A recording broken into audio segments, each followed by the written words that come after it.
ये कहानी अक्टूबर 2021 की है। नवरात्रि के समय पूरे गुजरात में गरबा की गजब की धूम रहती है। 2021 में भी ऐसा ही माहौल था। 10 से 11 अक्टूबर की दरमियानी रात गुजरात के वडोदरा की रहने वाली एक 36 साल की महिला अपनी 6 साल की बेटी के साथ गरबा खेलने के लिए पास के ग्राउंड में जाती हैं। आधी रात को जब वापस आती हैं तो अचानक माँ बेटी की तबीयत खराब होती है और अस्पताल जाते जाते दोनों की सांसें थम जाती हैं। इस खबर से हर कोई शॉक्ड रह जाता है कि जो माँ बेटी बड़े मजे से गरबा खेल रही थीं, अचानक से उसकी मौत कैसे हो सकती है। पुलिस भी इसी सवाल का जवाब तलाशने के लिए केस की जांच शुरू करती है। अब जांच में आगे जो खुलासा होता है उसे जानकर हर किसी के पैरों तले जमीन खिसक जाती है। पूरी सच्चाई यकीन से परे थी। तो आखिर इस माँ बेटी की मौत की वजह क्या थी और इन दोनों की मौत का गरबा कनेक्शन क्या था, इन दोनों का कातिल कौन था? चलिए जानते हैं सब कुछ सिलसिलेवार तरीके से इस वीडियो में। दोस्तों, जैसा कि हमने बताया, ये कहानी गुजरात के वडोदरा शहर की है। इसी शहर में तेजस पटेल नाम का एक व्यक्ति अपनी 36 साल की पत्नी शोभना पटेल और 6 साल की बेटी काव्या के साथ रहता था। तेजस पटेल और शोभना की शादी कुछ साल पहले ही हुई थी। शोभना कुछ साल तक तो तेजस के साथ ससुराल में ही रहती थी। हालांकि कुछ समय बाद ही किसी बात को लेकर परिवार में कड़वाहट बढ़ने लगती है। एक समय बाद ये कड़वाहट इतनी ज्यादा बढ़ जाती है कि शोभना अपने पति तेजस पटेल के साथ वापस अपने माता पिता के घर आ जाती हैं और यहीं पर रहने लगती हैं। पिछले 5 साल से तेजस अपने पत्नी के साथ अपने ससुराल में ही रह रहा था। शोभना और तेजस की एक 6 साल की काव्या नाम की बेटी भी थी, जो इन लोगों के साथ ही रह रही थी। परिवार का भरण पोषण करने के लिए तेजस पटेल वडोदरा के ही मशहूर गेंदा सर्किल के पास एक इलेक्ट्रॉनिक शोरूम में बतौर सेल्समैन काम किया करता था। आमतौर से होने वाली छोटी मोटी लड़ाइयों को छोड़ दिया जाए तो यहां यह परिवार मिला जुला कर अच्छी जिंदगी ही जी रहा था। मगर इन सभी की जिंदगी बहुत लंबे समय तक अच्छी नहीं रह पाती है। तारीख थी 10 अक्टूबर 2021। नवरात्रि का समय चल रहा था। इस दौरान पूरे गुजरात में बड़े पैमाने पर गरबा कार्यक्रम का आयोजन किया जाता है। जिस अपार्टमेंट में शोभना और तेजस रहते थे, उस सोसाइटी के भी प्लॉट पर 10 से 11 अक्टूबर की रात गरबा कार्यक्रम का आयोजन किया गया था। रात के लगभग 9:30 बजे शोभना अपनी 6 साल की बेटी काव्या को लेकर सोसाइटी के इसी ग्राउंड में आ जाती हैं। यहां ये दोनों लोगों से मिलते जुलते हैं और बड़े मजे से गरबा खेलते हैं। रिपोर्ट्स के मुताबिक लगभग 11:30 से 12 बजे रात तक गरबा पार्टी चलती रहती है। प्रोग्राम के खत्म होने के बाद रात के लगभग 12 बजे के आसपास शोभना अपनी बेटी को लेकर वापस अपने कंपार्टमेंट में आ जाती हैं। इस समय तक परिवार के दूसरे सदस्य सोने की तैयारी कर रहे थे, इसलिए शोभना भी अपने भाई जितेंद्र बढ़िया को गुड नाइट कहती हैं और अपने कमरे की तरफ सोने के लिए चली जाती हैं। कमरे में पहले से ही शोभना का पति तेजस मौजूद था। यहां पर सभी एक दूसरे को हाय हेलो करते हैं और सोने चले जाते हैं। यहां तक सब कुछ बिल्कुल नॉर्मल था। परिवार के दूसरे सदस्य भी सो जाते हैं। सभी लोग सो रहे थे।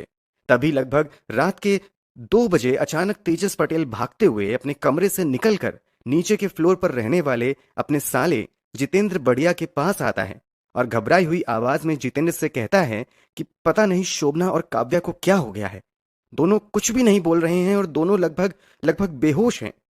ये सुनते ही जितेंद्र भी घबरा जाता है और भागते हुए तेजस पटेल के कमरे में जाता है। वो देखता है कि दोनों लगभग बेहोश पड़े हुए हैं। जितेंद्र दोनों को जगाने की कोशिश करता है, मगर दोनों की ओर से कोई रिस्पॉन्स नहीं मिलता है। घबराकर दोनों को लेकर जितेंद्र पास के अस्पताल जाता है।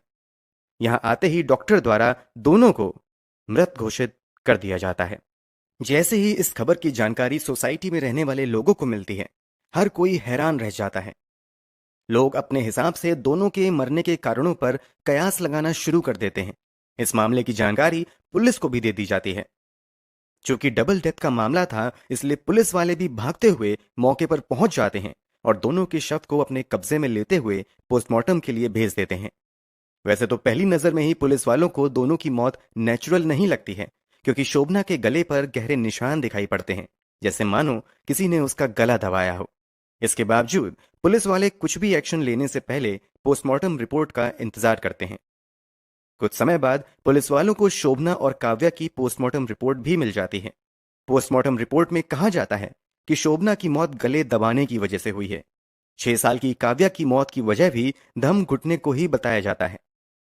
इसके अलावा इन दोनों मां बेटी के पोस्टमार्टम रिपोर्ट में एक चीज कॉमन थी जो हर किसी का ध्यान अपनी ओर आकर्षित करता है। दरअसल रिपोर्ट में कहा जाता है कि दोनों के शरीर में से जहर के अंश पाए गए हैं। कुल मिलाकर पोस्टमार्टम रिपोर्ट इस बात की ओर इशारा करती है कि पहले इन दोनों को जहर दिया गया और फिर दोनों की गला दबाकर या फिर दम घोट कर हत्या की गई है। अब सबसे बड़ा सवाल था कि आखिर इन दोनों के साथ इतनी बड़ी हैवानियत किसने की है। घर वालों के बयान के मुताबिक शोभना और काव्या के कमरे में तेजस पटेल के अलावा कोई नहीं था, इसलिए पुलिस के लिए प्राइम सस्पेक्ट तेजस पटेल ही बन जाता है। मामले की सच्चाई जानने के बाद पुलिस वाले तुरंत ही तेजस पटेल को पूछताछ के लिए हिरासत में ले लेते हैं। जब तेजस से पूछताछ की शुरुआत होती है तो वो पूछताछ के दौरान बहुत ज्यादा भावुक नजर आता है। इसके अलावा पूछताछ के दौरान वो बार बार रोने लगता है। लोग अनुमान लगाते हैं कि तेजस ने अभी अभी अपनी पत्नी और बेटी को खोया है, इसलिए शायद बहुत गहरे सदमे में है। इस कारण तेजस को थोड़ी देर की पूछताछ के बाद घर भेज दिया जाता है। पूछताछ में पुलिस को वो बस इतना कहता है कि मुझे नहीं पता कि इन दोनों की मौत कैसे हुई, क्योंकि जब ये दोनों गरबा खेलकर वापस आए तो हम सभी सो गए। फिर अचानक जब मेरी नींद रात के 2 बजे खुली और जब मैं इन दोनों को उठाने की कोशिश की तो इन दोनों की ओर से किसी तरीके का रिस्पॉन्स नहीं मिला। इमोशनल तेजस पटेल को भले ही पुलिस ने छोड़ दिया था, मगर अब भी वही पुलिस के लिए प्राइम सस्पेक्ट था। मगर हालत की गंभीरता को देखते हुए पुलिस जल्दबाजी नहीं कर रही थी। अब पुलिस वाले तेजस पटेल के घर की छानबीन करने का फैसला करते हैं। घर में तलाशी के दौरान जब पुलिस वाले छत पर जाते हैं तो उन्हें छत पर कचड़े के बीच चूहे मारने की दवा का खाली डब्बा दिखाई देता है। कचड़े में चूहे मारने की दवाई के डब्बे का मिलना इत्तेफाक नहीं था, क्योंकि पोस्टमार्टम रिपोर्ट में भी शोभना और काव्या के शरीर से चूहे मारने वाली दवा के ही सैंपल बरामद किए गए थे। अब पुलिस वालों को पक्का यकीन होने लगता है कि इन दोनों की हत्या के पीछे शायद तेजस पटेल का ही हाथ है और वो बस पुलिस वालों के सामने इमोशनल बनकर नाटक करने की कोशिश कर रहा है। फिर भी पुलिस वाले कुछ भी एक्शन लेने से पहले सर्च के दौरान ही तेजस पटेल का मोबाइल फोन अपने कब्जे में ले लेते हैं और उसे फॉरेंसिक जांच के लिए भेज दिया जाता है। मोबाइल से पुलिस वालों को इस केस में बहुत बड़ा ब्रेक थ्रू मिलता है। दरअसल जब पुलिस वाले तेजस पटेल का मोबाइल खंगालते हैं तो पता चलता है कि पिछले एक हफ्ते से तेजस इंटरनेट पर हत्या करने के तरीकों के बारे में सर्च कर रहा था। उसने गूगल और यूट्यूब पर rat killer, which are the types of poison, how to give death, how does one die इत्यादि जैसी जानकारियां सर्च की थीं। उसने इंटरनेट पर यह भी सर्च किया था कि किसी को तकिए की मदद से कैसे मारें। ये जानकारी सामने आने के बाद पुलिस वाले तुरंत तेजस पटेल को अपनी हिरासत में ले लेते हैं और इस बार पुलिस वाले अपने तरीके से उससे पूछताछ शुरू करते हैं।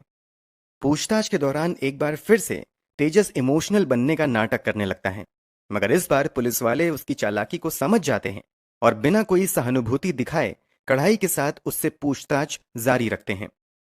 तेजस पूछताछ के दौरान बार बार एक ही बात दोहराता रहता है कि मुझे नहीं पता कि इन दोनों की मौत कैसे हुई है। मगर जब पुलिस वाले छत पर मिले चूहे मारने की दवा के डब्बे और गूगल पर चूहे मारने की दवा से इंसान को मारने के तरीकों के बारे में सर्च किए जाने के बारे में तेजस से पूछते हैं तो तेजस कुछ भी सटीक जवाब नहीं देता है। पुलिस वाले बार बार तेजस से उसके इंटरनेट सर्च हिस्ट्री के बारे में ही पूछते रहते हैं। आखिरकार एक समय बाद पुलिस वालों के सामने तेजस सच स्वीकार करना शुरू कर देता है। वो एक्सेप्ट कर लेता है कि उसी ने अपनी पत्नी शोभना और 6 साल की बेटी काव्या की हत्या की है। पूछताछ के दौरान तेजस पुलिस वालों को बताता है कि इंटरनेट पर सर्च करने के दौरान उसे पता चलता है कि चूहे मारने की दवा का इस्तेमाल करके कैसे इंसानों की जान ली जा सकती है।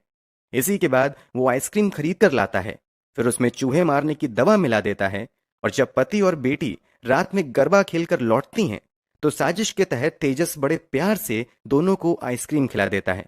फिर तीनों बड़े आराम से सो जाते हैं। पुलिस के सामने किए गए खुलासे के मुताबिक रात के लगभग 1 बजे अचानक शोभना जोर जोर से हिचकी लेने लगती हैं। तेजस को लग रहा था कि आइसक्रीम खाकर दोनों बड़े आराम से मर जाएंगे, मगर ऐसा नहीं होता है। शोभना की हिचकी की वजह से तेजस की नींद खुल जाती है, तो वो देखता है कि शोभा लगभग बेहोश हैं और जोर जोर से हिचकी ले रही हैं।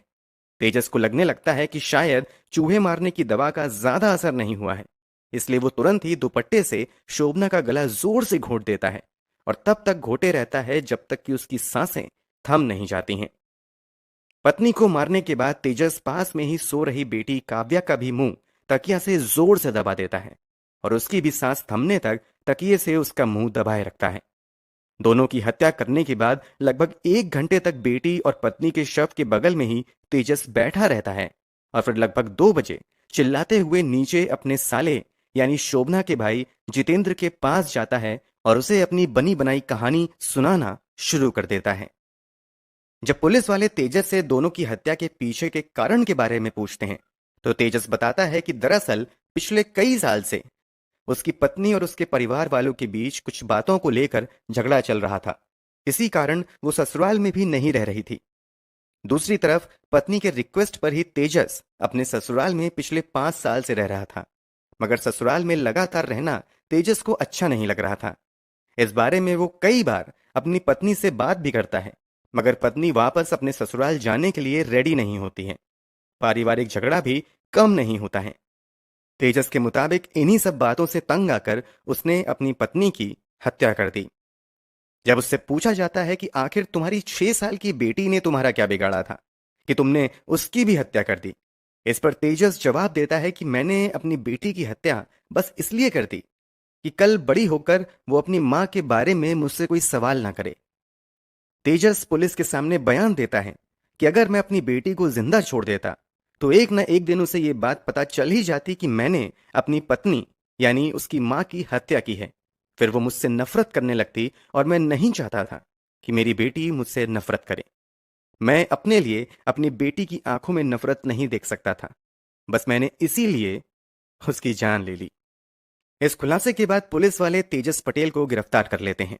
हत्या की विभिन्न धाराओं के तहत मामला दर्ज करते हुए पुलिस वाले अपनी जांच और आगे बढ़ाते हैं।